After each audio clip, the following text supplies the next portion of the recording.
அனைவருக்கும் வணக்கம். வழக்கறிஞர் சீனிராஜ், தலைவர் பாண்டியனார் மக்கள் இயக்கம். நேற்றைய தினம் கோவை மாவட்டம் சூலூரில் 10 வயது சிறுமி பாலியல் தொல்லைக்கு ஆளாக்கப்பட்டு கொடூரமான முறையில் கொலை செய்யப்பட்டு ஒரு குளத்துக்கரையில் போட்டதாக தமிழகம் முழுவதும் பெரும் ஒரு பரபரப்பான ஒரு விஷயம் போய்கிட்டு இருக்குது. கிட்டத்தட்ட விளாத்திகுளம் பக்கத்தில் போன மார்ச் 10ஆம் தேதி வேடநத்தம் அப்படிங்கிற ஊரில் 12ஆம் கிளாஸ் மாணவி இறந்து அதுக்கு இன்னும் ஒரு தீர்ப்பு கூட வரல. எந்த விசாரணை எப்படி இருக்குன்னு கூட தெரியாத ஒரு பட்சத்தில் அதற்குள் அந்த செய்தி அடங்குவதற்குள்ளாக தமிழகத்தில் ஒரு 10 வயசு சிறுமியை துணிச்சலாக ஒருத்தன் மீண்டும் பாலியல் தொந்தரவு பண்ணுறாங்க 2 பேர் சேர்ந்து அப்படின்னா எந்த மாதிரியான ஒரு கேவலமான நாட்டில் நம்ம அங்கே வாழ்ந்துக்கிட்டு இருக்கோம் அப்படிங்கிறத நம்ம அதை புரிஞ்சுக்கணும்.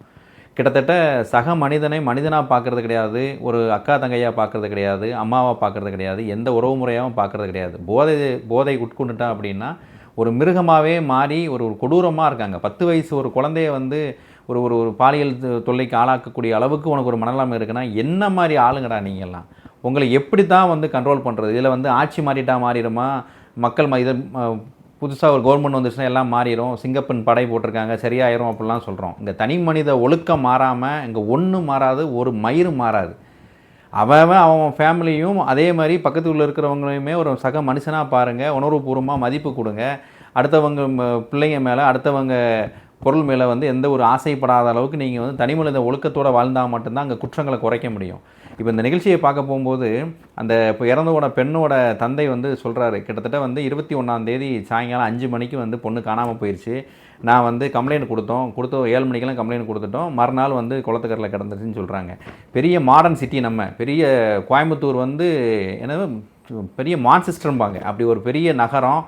சூலூரும் பெரிய டவுன் தான். ஆனால் இந்த குழந்தை காணாமல் போயிடுச்சு அப்படின்னு சொல்லக்கூடிய இடத்துல இருந்து ஒரு சிசிடிவி ஃபுட்டேஜ் எடுத்தோம், அதை எடுத்தோம், எப்படி கண்டுபிடிச்சோம், உடனே நம்ம ஐடென்டி பண்ணுறோங்கிற அளவுக்கு கூட ஒரு ஃபெசிலிட்டியும் ஒரு மயிரும் நம்ம தமிழக அரசிட்டையும் கிடையாது, நம்ம இந்தியாவிலே கிடையாது. ஆனால் கேட்டால் சிசிடிவிக்காக ஒதுக்கப்பட்ட தொகை இவ்வளவு, ஊர் ஃபுல்லாக இவ்வளவு இருக்குன்னு சொல்லி பலவிதமான ஒரு திட்டமிடுதலை ஒதுக்கியிருக்கிறோம். இங்கே மாதிரி சேஃப் நம்ம எங்கேயுமே இல்லைங்கிற மாதிரி மாறுதட்டி நம்ம ஒரு பொய்யான பிரச்சாரத்தை மக்கள் மத்தியில் தான் கொண்டு போய்கிட்டு இருக்கிறோம். இவ்வளவு சௌகரியம் இருக்கிற ஒரு டவுன்லேயே ஒரு விஷயம் கண்டுபிடிக்க முடியல. அன்றைக்கி வேடநத்தத்தில் பேசும்போது என்ன சொன்னாங்கன்னா, கிட்டத்தட்ட அந்த காட்டுப்பகுதி, யாருமே நடமாட்டம் இல்லாத பகுதி, தாமதம் ஆயிடுச்சு. நீங்கள் இது ஊருக்குள்ளே பக்கத்து வீட்டுக்காரன் எதிர்த்து வீட்டுக்காரன் இருந்தவன் தான் செஞ்சுருக்கிறான்.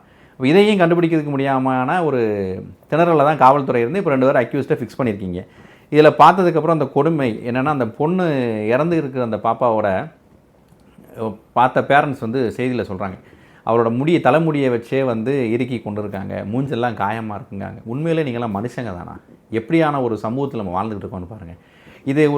இது ஒரு பக்கம் அப்படி இருக்கு. அவங்களுக்கு போராட்டம் கட்டி களத்தில் நிற்கக்கூடியவங்க இடத்துல பேசுகிறாங்கன்னா, பேசிக்கிட்டு இருக்கல விசில் அடிக்காங்க, கை தட்டுறான். என்னடா நீங்கள் ஒரு சமூகத்தில் வாழ்ந்துக்கிட்டு இருக்கீங்க? எந்த மாதிரி விஷயத்துக்காக நீங்கள் போராடுறீங்க? எந்த மாதிரி விஷயத்தை ஒழுங்குபடுத்தணும்னு நினைக்கிறீங்க? அப்படிங்கிற எந்த விழிப்புணர்வும் இல்லாத மக்கள், எந்த விழிப்புணர்வையும் விருப்பக்கூடாத செய்யக்கூடாதுன்னு நினைக்கக்கூடிய ஒரு காவல்துறை, இப்படியான ஒரு சமூகத்தில் தான் நம்ம வாழ்ந்துகிட்டு இருக்கோம்.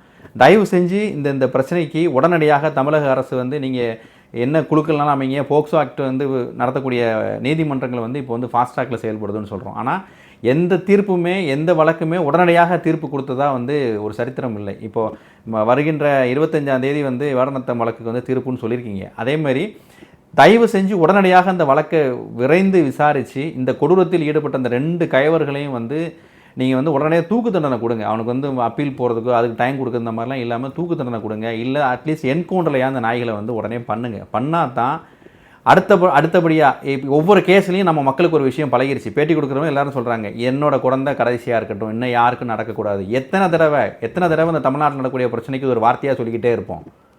பிடிச்சா உடனே அந்த இடத்துல அந்த நாயை சுட்டு கொள்ள வேண்டியதுனா, எவ்வளவோ என்கொயரி தேவையில்லாமல் நடக்கக்கூடிய விஷயங்களுக்கெல்லாம் போய் சுடுறீங்க. இதை பண்ண முடியாதா?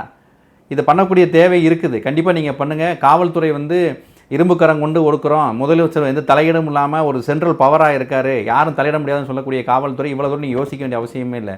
உடனடியாக இந்த கைவர்கள் நீங்கள் தூக்கில் போடுங்க, உடனடியாக வழக்கு விசாரணை பண்ணி தூக்கில் போடுங்க. இல்லாத பட்சத்தில் என்கவுண்டர் பண்ணுங்கிறதையும் மக்கள் வாயிலாக கேட்டுக்கிறோம். தயவு செஞ்சு பெண் பிள்ளைகளும் பெற்றோர்களும் எல்லாருக்கும் ஒரு அட்வைஸாக சொல்கிறேன். பேரண்ட்ஸ், நீங்கள் உங்கள் குழந்தைகளை பாதுகாக்காமல் இந்த நாடும் இந்த சமுதாயமும் உங்கள் குழந்தைகளை பாதுகாக்காது. தயவு செஞ்சு நீங்கள் உங்கள் பிள்ளைகளுக்கு பாதுகாப்பு கொடுக்க வேண்டியது உங்களால் மட்டும்தான் முடியும்.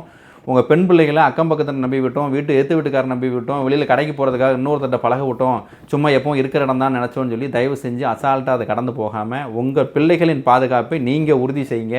பிள்ளைகளுக்கு தேவையான நல்ல ஒழுக்கங்களை நல்ல விஷயத்தை சொல்லிக் கொடுங்க. உங்கள் பிள்ளைகளால் இன்னொரு இடத்துக்கு யாருக்குமே வந்து பிரச்சனை வரக்கூடாதுன்னு சொல்லி ஆண் பிள்ளைகளுக்கு சொல்லிக் கொடுங்க. இப்படியான மாற்றத்தை நீங்கள் உங்களிலிருந்து செஞ்சால் மட்டும்தான் அந்த சமூகத்தில் நம்ம வந்து நலமாக வாழ முடியுமே ஒழிய, இல்லாத பட்சத்தில் இப்படி ஒருத்தரை காரணம் காட்டிக்கிட்டே தான் தவிர்க்க முடியுங்கிறத கூறுகிறேன். நன்றி, வணக்கம்.